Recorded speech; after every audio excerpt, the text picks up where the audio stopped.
형제들아, 내가 하나님의 모든 자비하심으로 너희에게 권하노니 너희 몸을 하나님이 기뻐하시는 거룩한 산 제사로 드리라. 이는 너희의 드릴 영적 예배니라.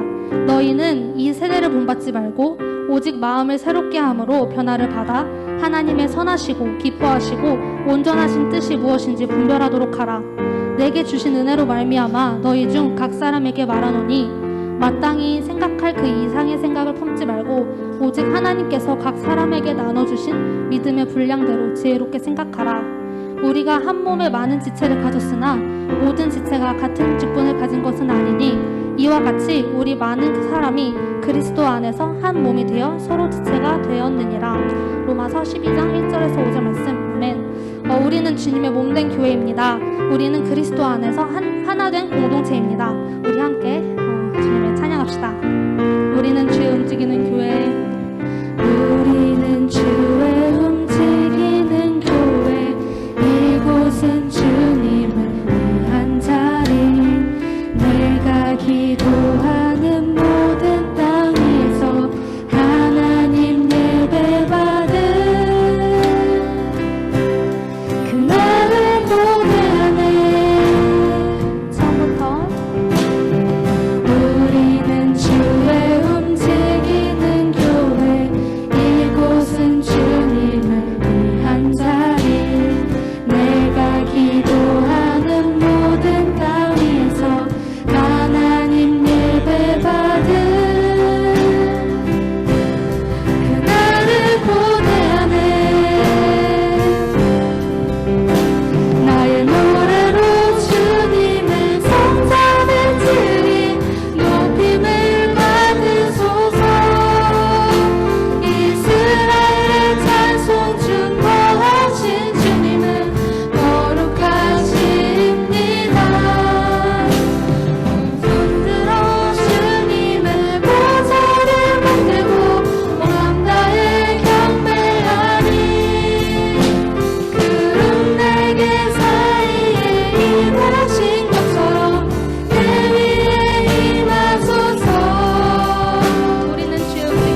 우리 함께 손잡고 가세. 때론 더디고 힘겨울지라도 주님 부르신 그날을 향하여 손잡고 함께 가세.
혼자 걷는 것 같지만 지금 바로 옆에서 예배드리고 있는 이 친구들이 여러분과 함께하는 동역자입니다. 우리 그 사실 잊지 않으면서 다시 한번 찬양 드리셨으면 좋겠습니다. 우리 걸어가는 이 길이 결코 처음 걷는 길은 아니야. 수천 년 동안 온 땅 곳곳에서 주님 따르는 적 있으니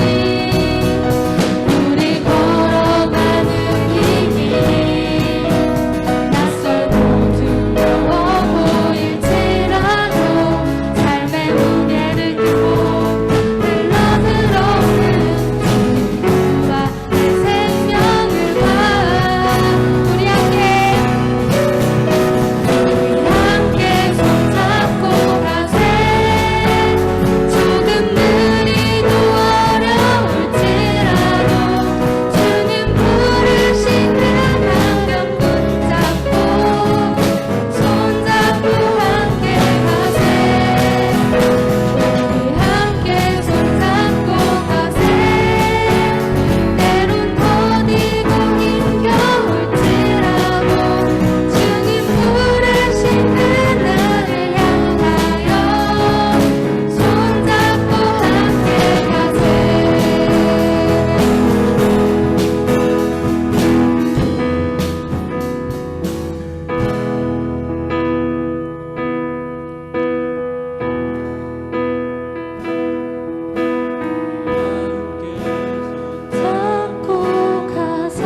기도하겠습니다.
다 같이 사도신경으로 우리의 신앙을 함께 고백하겠습니다. 나는 전능하신 아버지 하나님 천지의 창조주를 믿습니다. 나는 그의 유일하신 아들 우리 주 예수 그리스도를 믿습니다. 그는 성령으로 잉태되어 동정녀 마리아에게서 나시고 본디오 빌라도에게 고난을 받아 십자가에 못 박혀 죽으시고 장사된 지 사흘 만에 죽은 자 가운데서 다시 살아나셨으며 하늘에 오르시어 전능하신 아버지 하나님 우편에 앉아 계시다가 거기로부터 살아있는 자와 죽은 자를 심판하러 오십니다. 나는 성령을 믿으며 거룩한 공교회와 성도의 교제와 죄를 용서받는 것과 몸의 부활과 영생을 믿습니다. 아멘. 기도하겠습니다. 네, 주님 감사합니다. 오늘도 우리를 이 자리로 불러주시고 하나님께 예배드릴 수 있게 하심에 너무나 감사드립니다. 우리가 지난 한 주 동안 얼마나 하나님의 자녀로서 하나님의 마음에 합당한 삶을 살았는지 되돌아보고 또 그렇게 살지 못했던 것 주님 앞에 내려놓습니다. 주님, 우리의 죄를 용서하여 주시옵소서. 주님, 이 시간 주님 앞에 예배드릴 때 마음과 전심을 다해서 하나님 예배하게 도와주시고 하나님께서 주시는 은혜와 능력 가지고 남은 한 주, 다가올 한 주 새롭게 잘 살아갈 수 있는 힘을 허락하여 주시옵소서. 말씀에 귀 기울일 수 있는 우리 청소년 될 수 있도록 도와주시옵소서. 감사드리며 예수님의 이름으로 기도드립니다. 아멘. 오늘 말씀은 열왕기하 20장 1절에서부터 6절까지 말씀입니다. 함께 읽겠습니다. 저 한 절, 여러분 한 절 교독으로 읽도록 하겠습니다.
혹시 기억하나요? 처음 듣는 이야기처럼 새롭게 들어주셔서 감사하고요. 복습을 한번 해보자면 유다의 왕 히스기야에 대한 이야기를 지난번에 한번 나눈 적이 있습니다. 이 히스기야라는 이름의 뜻은 여호와는 나의 힘이라는 뜻이었어요. 그래서 이 히스기야는 이름에 걸맞게 산 사람이었고요. 하나님이 인정하시는 얼마 안 되는 왕이었어요. 이스라엘에 거의 40명이 넘게 되는 북이스라엘하고 남유다하고 다 합쳤을 때 40여 명 되는 왕 중에서 하나님이 선하다고 인정한 왕이 다섯 손가락 안에 꼽을 정도로 적게 있습니다. 그런 왕 중에 하나가 이 히스기야였어요. 이 히스기야는 근데 두 가지 인생의 풍파를 맞이하게 됩니다. 첫 번째는 아수르라는 아주 강대한 힘이 세고 무서운 나라가 이 이스라엘을 쳐들어오는, 그래서 멸망하기 직전의 일을 한 가지 경험하게 되고, 또 다른 한 가지는 불치병, 개인의 문제겠죠. 불치병에 걸리게 되는 겁니다. 지난 시간에 지난 시간에 나눴던 이야기를 잠깐 요약을 해보자면, 이 아수르의 침공이 그 이스라엘에게 있었다라는 그 문제를 경험했었던 것인데, 처음에 이 히스기야 왕이 평화 협정을 맺으려고 시도를 해요. 자신의 생각과 자신의 정치적인 전략과 자신의 판단으로 내가 이 아수르에게 모든 것을 조금 내어주고 세를 내고 항복을 하게 되면 그나마 우리에게 평화가 좀 있지 않을까, 그나마 사람처럼 살아갈 수 있지는 않을까라는 생각을 하고 이 아수르에게 항복합니다 하고 좀 세를 내겠습니다, 조공을 바치겠습니다라고 이야기를 합니다. 그래서 아수르가 받아들여요. 자, 아수르가 이만큼의 세금을 내라라고 해가지고 이 성전에 있는 성전 벽에 붙은 금까지 막 다 떼가지고 이 아수르한테 바치게 됩니다. 모든 금들을 막 긁어가지고 아수르한테 줬어요. 그랬더니 결과가 어땠습니까? 아수르가 그 조공을 잘 받아먹고 그대로 이스라엘에게 공격을 하러 옵니다. 그래서 침공을 그대로 이어가요. 그때 히스기야가 깨닫게 되죠. 내 생각, 내 판단, 내 정치적인 계략, 이거 의지할 게 못 되구나 라고 하나님 앞에 회개하고 하나님 살려주십시오, 도와주십시오 기도했을 때 하나님께서 이 아수르의 침공을 막고 이스라엘을 구원해 주셨던 이야기를 지난 시간에 나눴습니다. 기억나시나요 이제? 네, 4월 말에 나눈 거니까 기억이 안 날 법도 하죠. 오늘은 근데 두 번째 이야기를 하려고 해요. 이 불치병, 개인의 문제. 히스기야가 두 번째로 맞았던 거는 불치병의 문제가 있었어요. 개인에게 낫지 않은 불치병이 걸렸다는 이야기인데 함께 살펴보겠습니다. 먼저 1절의 말씀을 다시 한번 읽을게요. 시작.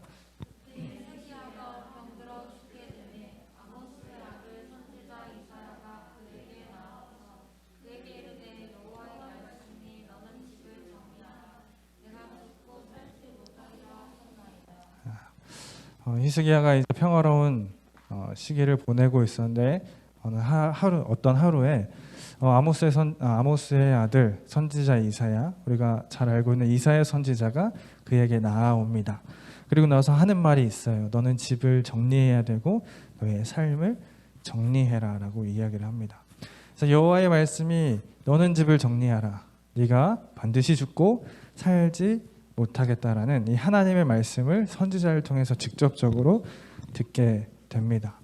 우리가 볼 때 의로운 왕인데, 하나님께서 인정하시는 몇 안 되는 선한 왕인데 어려움을 겪게 됩니다. 하나님으로부터 너는 살지 못하겠다라는 이야기를 듣게 되는 겁니다. 하나님께서 직접 하신 말씀이기 때문에 이거는 오진의 여지도 없습니다. 만약에 의사가 그랬다고 한다면 이거 잘못된 거 아닌가? 라는 의심을 해볼 수도 있지만 하나님의 선지자가 직접 와서 하나님의 말씀을 대언했기 때문에 이것은 의심의 여지가 없는 일입니다. 여러분은 만약에 병원에 갔는데 의사가 갑작스러운 사망 선고를 하게 돼요. 여러분 얼마 남지 않았습니다. 3개월밖에 남지 않았습니다. 삶을 정리하십시오라고 이야기하면 어떤 감정이 들 것 같아요? 남은 시간들은 어떻게 사용하고 싶으세요? 생각조차 해보지 않았던 일이기 때문에 별 생각이 들진 않겠지만 아마도 많은 사람들이 이 남은 6개월, 남은 3개월을 의미 없이 보내고 싶어 하지는 않을 것 같아요. 그냥 허랑방탕하게 아무 의미도 없이 그렇게 살다가 생을 마감하는 것보다는 조금 더 의미 있는 일을 선택하는 경우가 훨씬 많이 있습니다.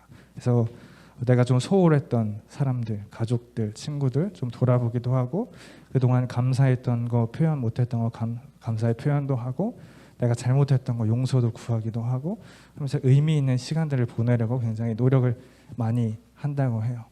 근데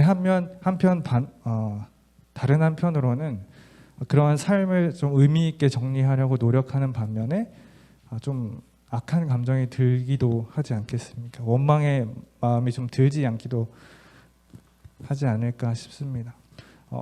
그래서 사람들은 이런 표현을 많이 해요. 하늘도 무심하시지. 이 신에 대한, 이 신적인 존재에 대한 원망을 쏟아넣기도 해요. 왜 나에게 이런 일이, 하필 나에게 이런 일이 벌어졌을까라는 이 원망의 말도 많이 사용하기도 합니다.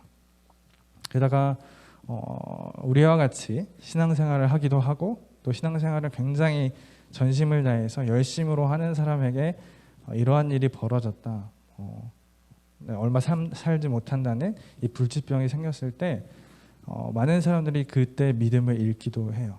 그래서 교회에 등 돌리고 하나님을 신뢰하지 않고 하나님께 등 돌리며 나아가는 사람도 꽤 많이 있습니다. 왜냐하면 이해가 되지 않잖아요. 나는 열심히 봉사했는데, 나는 열심히 하나님을 믿었는데, 전심을 다해서 신앙생활을 했는데 이런 일이 나에게 벌어지나, 이해가 되지 않기 때문에 많은 사람들이 등을 돌리는 시기이기도 합니다. 결국에는 돌아오긴 하지만, 근데 오늘 히스기야 왕은 어떻게 했을까? 이 불치병이라는 개인의 큰 문제 앞에 어떻게 나아갔는가 보면 기도를 선택을 합니다. 하나님 앞에 한 번 더 매달려 보기로 결정을 한 거예요.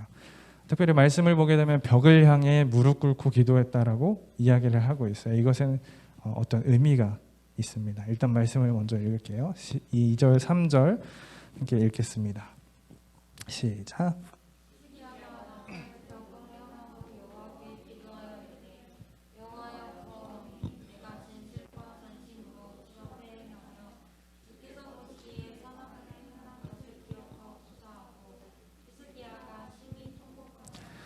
히스기야가 개인의 불치병에 문제가 생겼을 때 벽을 향해서 기도를 합니다.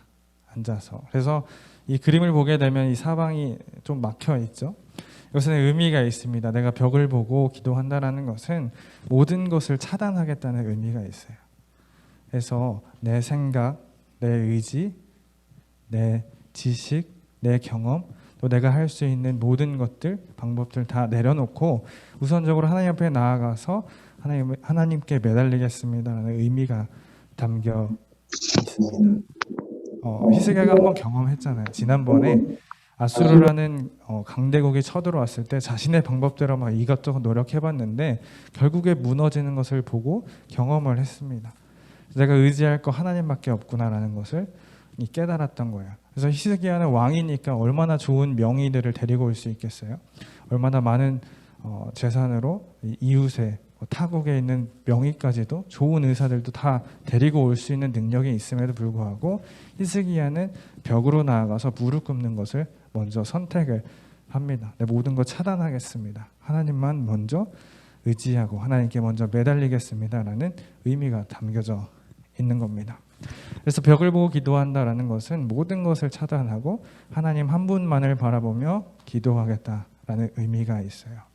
그래서 오늘 우리도 이러한 것을 배웠으면 좋겠어요. 다른 것 다 들렀다가 이것 시도해보고 저것 시도해보고 이것도 해보고 저것도 해보고 의지할 것 다 의지해보고 방법대로 다 시도해보고 돌아오는 것이 아니라 가장 먼저 하나님 앞에 나아오는 사람, 벽을 향해 기도하는 히스기야처럼 모든 것 먼저 차단하고 모든 것 하나님 앞에 매달릴 수 있는 청소년들 될 수 있으면 좋겠다라는 것을 먼저 배우게 됩니다. 이제 기도의 응답을 한번 볼게요. 먼저 4절과 5절의 말씀 읽겠습니다. 시작.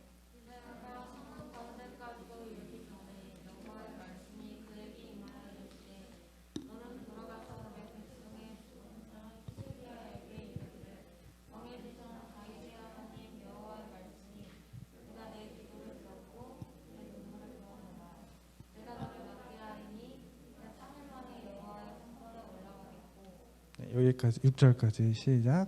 내가 내 날에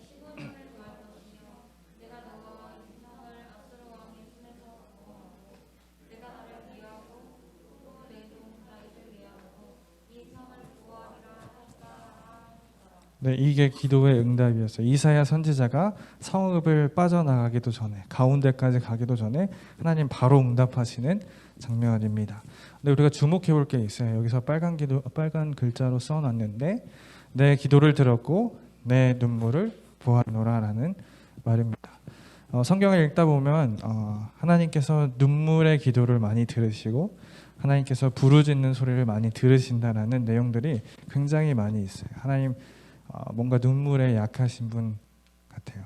하나님이 눈물의 기도에 자주 져주신다는 의미인데 이 눈물의 기도가 의미하는 바가 있어요. 그거는 진심으로 전심으로 마음을 다해서 하나님 앞에 드리는 기도입니다. 그래서 눈물의 기도를 하는 사람들은 정말로 통곡하면서 슬픈 감정이 있기 때문에도 그렇겠지만 하나님 앞에 내 마음을 온전히 쏟아놓을 수 있는 사람이기 때문에 가능한 거예요. 그만큼 진실하게 나의 마음속에 있는 모든 것을 하나님 앞에 올려드리는 기도를 했더니 하나님께서 그 기도를 들으시더라는 겁니다. 그래서 말씀을 한 번 더 읽어보면 사사기 2장 18절에 이런 말씀이 있어요. 함께 읽어볼까요? 시작. 여호와께서 그들을 위하여 사사들을 세우실 때에는 그 사사와 함께 하셨고 그 사사가 사는 날 동안에는 여호와께서 그들의 대적의 손에서 구원하셨으니 이는 그들이 대적에게 압박과 괴롭게 함을 받아 슬피 부르짖음으로 여호와께서 뜻을 돌이키셨거든. 슬피 부르짖을 때 슬픈 마음으로 눈물의 마음으로 하나님 앞에 기도할 때 하나님은 기꺼이 뜻을 돌려주시는 분이라는 거예요. 눈물의 기도를 많이 들어주신다라는 겁니다. 또한 우리가 시편의 말씀들을 읽게 되면 내가 눈물로 기도할 때 하나님께서 나의 기도에 응답하셨다라는 이 믿음의 고백들이 굉장히 많이 나와 있습니다. 또 예레미야 33장 3절의 말씀을 보게 되면 굉장히 유명한 말씀이죠. 먼저 함께 읽겠습니다. 시작. 너는 내게 부르짖으라. 내가 내게 응답하겠고 내가 알지 못하는 크고 은밀한 일을 내게 보이리라. 하나님께서 분명히 약속하세요. 내게 부르짖으라. 그러면 내가 반드시 응답하겠고 네가 알지 못하는 크고 은밀한 일을 내게 보이겠다라고 말씀합니다. 이것이 기도의 응답이에요. 크고 은밀한 일을 내게 보여주겠다라는 것이 기도의 응답입니다. 우리는 생각합니다. 하나님 내가 이렇게 기도합니다. 이렇게 해주세요. 살려주세요. 도와주세요 라고 기도할 때 그대로 되는 것만이 기도의 응답이라고 생각하는데 여기서 우리가 주목해 봐야 할 말은 크고 은밀한 일을 내게 보여주겠다라는 겁니다. 하나님 기도하실 때 분명히 응답하시는데 그것이 때로는 우리가 원하는 대로 그 기도의 응답을 해주실 수도 있고 혹은 하나님이 이러한 마음으로 이러한 섭리 가운데 이러한 일을 행하고 있다라는 것을 알려주시기도 한다라는 거예요. 그래서 하나님의 뜻을 이해하고 하나님의 마음을 이해할 수 있는 일이 우리에게 생겨난다는 겁니다. 그래서 진심 어린 기도의 유익은 이런 것에 있어요. 하나님의 뜻을 가끔은 돌리기도 하지만 그것보다 더 큰 유익은 하나님의 마음을 내가 이해하게 되고 깨닫게 되고 받아들일 수 있는 힘이 생긴다는 거예요. 크고 은밀한 일을 내가 깨달을 수 있는 힘이 이 기도 가운데 온다라는 겁니다. 그래서 우리는 기도해야 돼요. 기도할 때 우리의 좁은 시야로 우리의 편협한 생각으로 작은 지식으로 하나님의 일을 보는 오류를 줄일 수 있어요. 하나님을 오해할 수 있는데 그것을 줄일 수 있다라는 겁니다. 왜 이런 고난이 내게 왔을까? 왜 이런 슬픔이 내게 왔을까? 내 생각으로만 하다 보면 하나님을 오해할 수밖에 없다라는 거죠. 그런데 우리가 기도할 때 우리는 하나님의 생각을 더욱더 깨달을 수 있고 하나님의 뜻을 받아들일 수 있는 힘을 얻게 되는 겁니다. 그래서 우리가 생각해 볼 게 하나 있어요. 기도한다고 해서 히스기야처럼 오늘의 히스기야처럼 물론 응답이 되는 사람도 있어요. 불치병이 낫는 것으로 응답이 되는 사람도 있습니다. 그러나 모두가 병이 낫는 것으로 응답되지는 않아요. 많은 사람들이 아플 때 기도하죠. 그런데 낫는 것으로 응답받지 않을 때가 많아요. 그런데 우리가 그럼에도 불구하고 기도해야 되는 이유는 기도함으로 인해서 하나님의 뜻을 발견할 수 있고 하나님의 크고 은밀한 뜻을 발견할 수 있게 되기 때문에 우리는 계속해서 기도해야 되는 겁니다. 제가 한 사람에 대해서 좀 나누고 싶은 이야기가 있어요. 혹시 교회 오빠 이관이라는 분을 아시나요? 책으로도 나와 있고 아마 다큐 영화로도 재작년 정도에 아마 상영을 했던 것 같습니다. 이분이 아내도 암에 걸리고 자기도 암에 걸렸어요. 그 가운데에서 어떻게 하면 내가 믿음을 잃지 않고 하나님께 더 깊이 나아갈 수 있을까 고민하면서 그걸 삶으로 잘 보여준 사람입니다. 우리가 얘기하고자 하는 것과 같죠? 굉장히 열심히 기도하는 사람이었고 잘못 하나 하지 않고 주변에 인정받는 좋은 신앙인이었습니다. 근데 그에게 암이 왔을 뿐만 아니라 아내에게도 암이 왔어요. 그런 상황 가운데서 어떻게 이것을 믿음으로 돌파해 나갈까 잘 보여주는 사람입니다. 그거에 대한 요약본이 있어요. 그걸 우리 잠깐 함께 보고 마무리하도록 하겠습니다. 네, 이분을 보면은 굉장히 신앙이 탁월하고 굉장히 성실하고 바른 삶을 살았지만 기도한다고 해서 그분의 병이 고쳐지진 않았어요. 근데 그런 와중에도 신앙을 잃지 않고 믿음을 잃지 않고 더 온전해지고 더 신앙인으로서 더 바른 삶을 살려고 노력하면서 하나님 곁으로 간 분입니다. 저는 그 기반에는 기도의 힘이 있다고 믿어요. 말씀을 묵상하고 기도하면서 하나님께서 나에게 이 병을 주신 이유, 이 병을 통해서 나는 죽고 예수로 사는 삶을 허락하신 거구나라는 깨달음을 주시고 내가 생각하지 못하는 그 큰 일들을 나에게 지금 허락하시고 있구나라는 그런 믿음의 고백을 하는 것들을 보면서 기도의 힘이 다시 한번 대단하다는 것을 느끼게 됩니다. 우리도 이분처럼 그리고 히스기야처럼 기도의 끈을 놓지 않는 사람이 되기를 소망합니다. 우리가 좋을 때도 기도해야 되고 나쁠 때도 기도해야 되지만 우리가 계속해서 기도하고 나아갈 때 우리에게 이런 힘, 이런 어려울 때도 또 좋을 때도 항상 하나님과 함께하는 힘이 기도하는 사람에게 있게 될 줄로 믿습니다. 우리 모두가 그런 사람이 되기를 축복합니다. 기도하겠습니다. 네, 주님 감사합니다. 오늘 하나님의 청소년들 주님을 의지하고 주님께 기도하는 청소년들 될 수 있도록 도와주시옵소서. 우리가 기도할 때에 하나님께서 크고 은밀한 일을 우리에게 허락하신다 말씀하셨습니다. 우리가 기도를 통해 하나님의 마음을 이해하고 하나님의 뜻을 깨닫는 하나님의 청소년들 될 수 있도록 도와주시옵소서. 감사드리며 예수님의 이름으로 기도드립니다. 아멘. 오늘 봉헌 찬양은 영상으로 할 텐데 욥의 고백이라는 찬양이에요. 이 찬양이 이 그 다큐멘터리 OST이기도 합니다. 함께 찬양 드리겠습니다. 살아계신 하나님께 감사의 마음 모아 예물을 봉헌합니다. 이 예물을 통해 복음이 퍼져나갈 수 있기를 원합니다. 봉헌한 이들에게 크신 은혜 내려주세요. 신앙인으로서 마땅히 지켜야 할 것들을 미루고 하나님을 잊고 살 때가 있습니다. 내 삶의 주인이신 주님을 기억하고 계명을 지키며 순종하는 삶을 살아가는 저희들이 되겠습니다. 예수님 이름으로 기도드립니다. 아멘. 네, 찬양하겠습니다.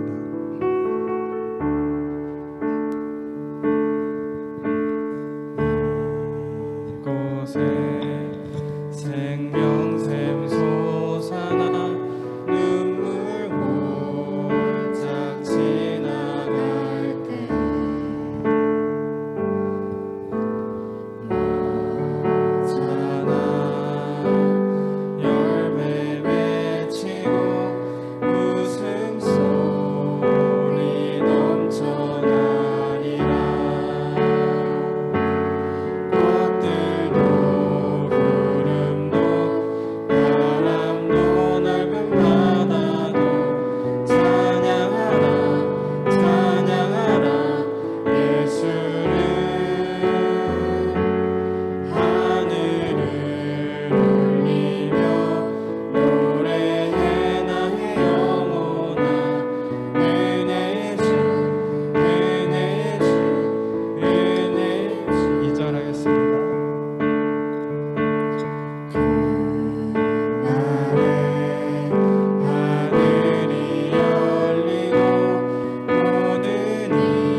이제 우리 주 예수 그리스도의 크신 은혜와 하나님의 한량없으신 사랑과 성령님의 인도하심이 오늘 이 자리에 나와 하나님 앞에 예배하며 기도의 끈을 놓지 않겠다고 결단하는 하나님의 청소년들과 교사들 머리 위에 삶의 걸음걸음 위에 이제부터 영원까지 함께 하시기를 간절히 축원하옵나이다. 아멘.